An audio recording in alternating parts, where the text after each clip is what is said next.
5 questions you should ask yourself before engaging with a buyer. They will prevent you from getting ghosted and they will help you get more sales.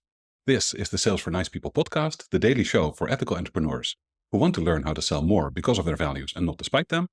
I am Martin Steller. I help nice people sell more. And there's a very simple, very effective way for you to get more results with people, to get more replies to your follow-up, and to get more sales. And it is very simple. It is based in empathy, taking somebody else's perspective. You'll have seen me talk about empathy a lot. It is one of my favorite approaches for dealing with other people. And once you get empathy and you learn how to ask yourself the right questions about other people and their challenges, you'll find that it becomes a lot easier to get replies from people, to keep things moving forward, to schedule a new call, to get a new meeting, to actually get the sale. Here's the 5 questions. The first 4 I learned from Taki Moore, a coach in Australia. And the 5th one is something that doesn't get enough airtime. So the first 4 questions is, what are your buyers' 3 main fears? What are they most concerned about? Together, those fears add up into one single frustration. So what are your buyers' 3 biggest fears? And what is the core frustration that those add up to? Then what are the 3 things that they most want?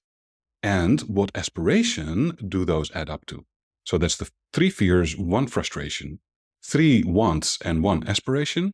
And then the big one is the identity piece. When your buyer decides to buy from you and they finally get to solve that big, hairy, sticky problem that they've been struggling with for so long, what changes in the way they see themselves in the world?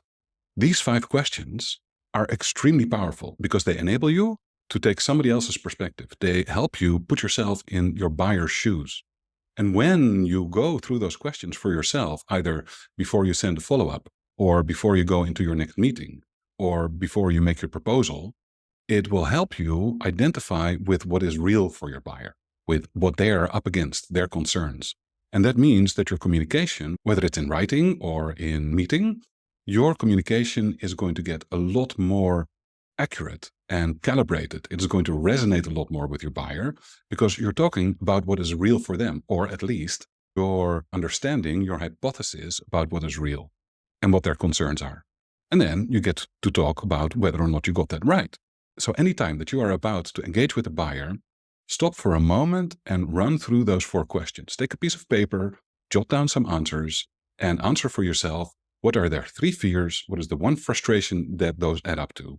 What are the 3 things that they want? And what is the aspiration that those translate into? And what is the identity piece? How will their self-view shift when they decide to buy from you? Try it. It's extremely powerful. Perspective taking based in empathy really works. What also really works is Sales for Nice People. And if you want to get the book, go to martinsteller.com/book, and there you can get yourself a copy. See you tomorrow.